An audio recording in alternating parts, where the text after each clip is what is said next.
How to subscribe Amazon Prime in iPhone. Hey everyone, welcome back to our channel. In this video I will guide you on how you can subscribe to Amazon Prime on your iPhone, so make sure to watch the video till the very end.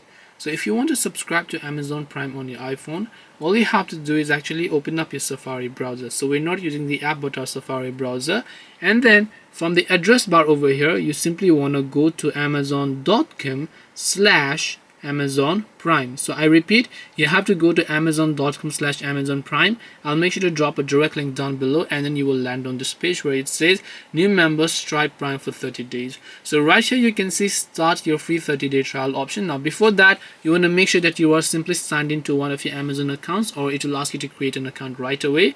Once you do that, you can tap on start your free 30-day trial option, sign into your Amazon account, confirm your payment details, and you have successfully bought Amazon Prime on iPhone. This way you can subscribe to Amazon Prime in iPhone. Hope this video was very helpful. If you have got any more questions, then feel free to also leave them down below. Thank you very much for watching till the end of this tutorial, and see you soon in the next video.